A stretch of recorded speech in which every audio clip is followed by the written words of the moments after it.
Cougar Tease. I'm using a size 4 streamer hook, 4X. And I can't see.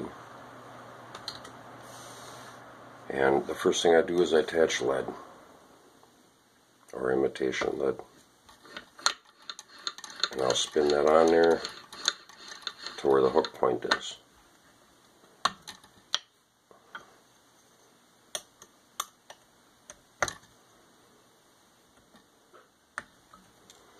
And then I want to move that back. Move it back to right before the bend. That's pretty much a good spot for it.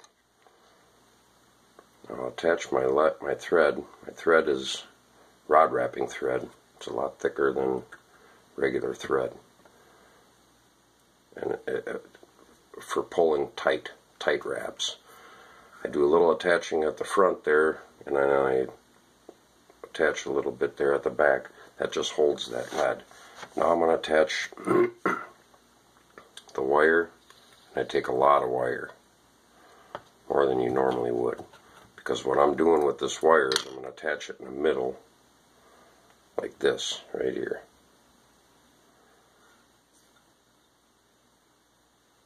And I attach it right there. I don't need to go nuts, just a couple, 3, and I pull them back. Try to get them out of the way. From that point I'll take some sparkle braid. I've got some odd yellow gold stuff here. And I'll attach that in the same spot at the back. I get that thread to the front, and I wrap this on.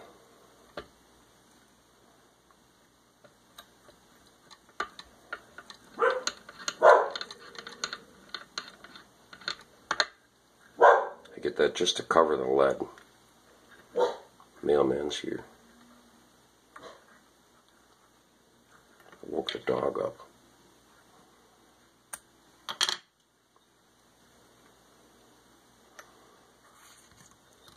I'm not worried about leaving stuff hanging and stuff. It's a streamer. When that time dries. This I'll take one of these wires now, and I'll go forward. I attach a hackle pliers just to kind of keep it nice, but I'm going forward backwards, so it's kind of weird. And I'm not trying to make ribbing, so I'm not trying to be fancy here. This is just holding that material down. So if a trout's tooth grabs that, which it will, it has a tendency to tear that apart. But if you got that lead wrapped on there, it's a lot less fragile, I guess.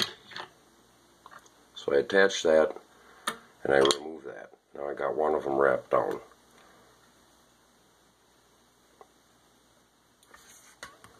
Now I'm going to attach my rabbit strip, which I've promptly lost.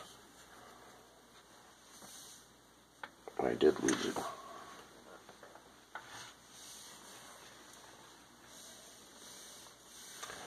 Well, that is the oddest thing. So, I buy these in, I get a whole hide of rabbit, and that way you can cut your own strips off it to however long you want your strips. I happen to have one right here. So now I measure it to where I'm going to place that on the hook, and then I can trim that. The longer the tail, the more movement you have, but you also have issues when you start getting it too long. So I'm going to attach this right there.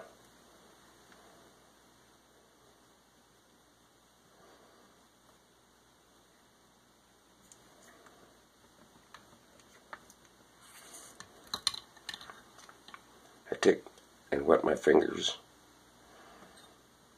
That helps keep them hairs kind of in order. It keeps them where you want them. Now I'm going to attach that hackle pliers again to my other piece of wire that I have. Now I'm going to separate some of this hair. I'm going to go forward just a little bit, right to about here, and then separate. Wet my fingers again. Make sure the base is wet. And that when you wet the base, that really controls that hair. I'm pulling back on that strip. Now I'm going to take and wrap that around the let. And I'm going to continue to go forward, separating. It takes a little bit of work here, but it's well worth it. It swims better. It lasts. I'm trying to get these flies to last for quite a few trout, and all these steps help that.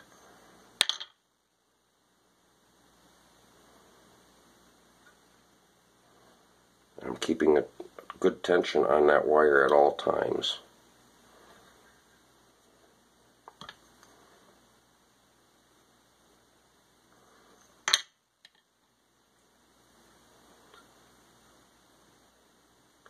There. Now that guy's pretty well secured on there.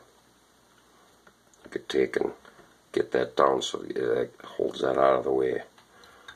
Now I'm going to take my thread and attach that wire.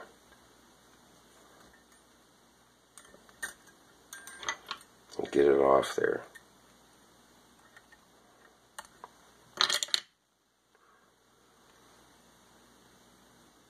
And at this point, I have one more material to add now before I go on, and that would be my mallard flank. And if it's bent, really bent, you can take your fingernail along that back and that straightens it out some.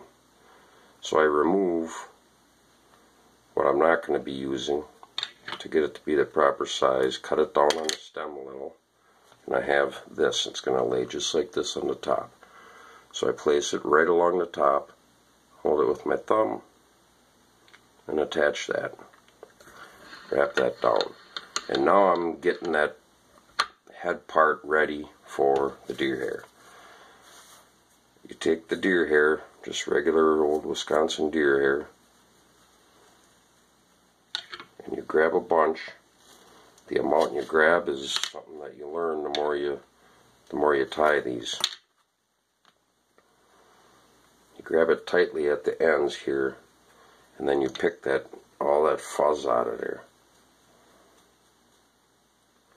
By picking the fuzz out, you're allowing that to stack nicely when you go to stack it. If you don't take the fuzz out, you're going to have a heck of a time getting it to stack properly.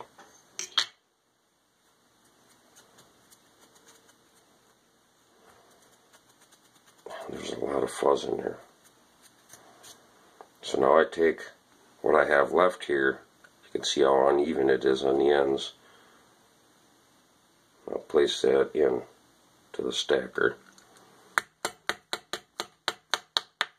Now when you're done tying flies, you got stuff all over here.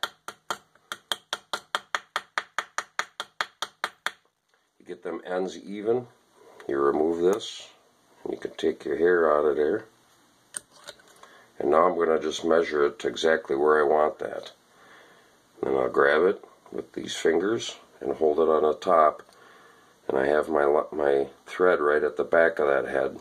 And I'll go around it twice in the same spot.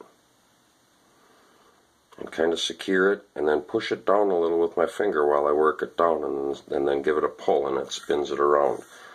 Now I'm going to find my eye of my hook and get that thread to the front, and always holding tight on that thread. I'm pulling that material back now a little bit, wrapping a couple of tight wraps, and now I can attach the front part of that head. This front part's a lot easier to do than the back part because we're not stacking, we're not picking, we're just cutting a big gob off here like so. And it's a mess, but that's fine. I want to grab it kind of in the middle because I'm going to attach it in the middle. Now I'm doing the same thing. I go around it once, get it towards the hook, and then I can go around it a second time in the same spot. Now I'm going to hold this a little bit so it doesn't slide off, and then I'm going to push down while pulling with the thread. And now I can give it a pull. And when you give it a pull, it just spins around, and you got to be tight. And again, find the head, the eye, work the thread to the front. Now I could pull that material back and get a couple of tight wraps at the front here. Now I gotta tie this off somehow. I give myself some room. I do a couple half hitches, one-handed, just to get that thread tied off.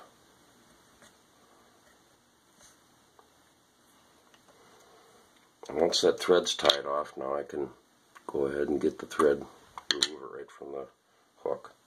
So that you're done tying now. Now you're going to take and trim. You got to trim all this off. If you didn't, that thing would probably float. Maybe it's a night fly. I don't know. So I turn this upside down, and I take this bendable razor blade, and I find that if I lay that right on that eye and then go forward, you want to make sure that you don't cut into that body material. And I'm just trying to kind of get it flat, and it's pretty flat. Now I'm going to be bending it even more, and I'm going to shave this head.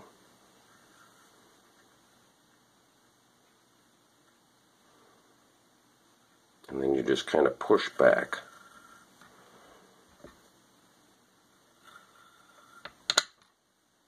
And these things get dull so fast.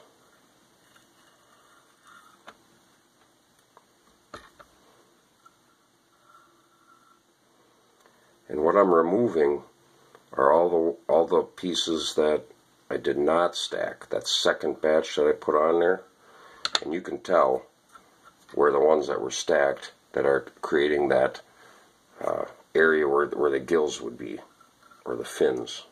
Kind of represents like the fins of a sculpin. And you can trim too much. You just want to be careful. You don't want to go crazy and just keep shaving stuff off there, because you can't put stuff back on when you get to this point. And what you're looking for is uniformity, side to side. You want that thing, if you got a gob hanging off one side and nothing on this side and it's shaved tight, that thing's going to swim that way. So you kind of want them even. And you can tell by looking at the bottom if it's kind of even. And my tendency is to keep shaving. Don't do that. This fly has caught a lot of big trout on the wolf. This it's a very good fly for any trout stream that has sculpin in it, and a lot of it is the movement that it creates in the water. The Cougar Tease.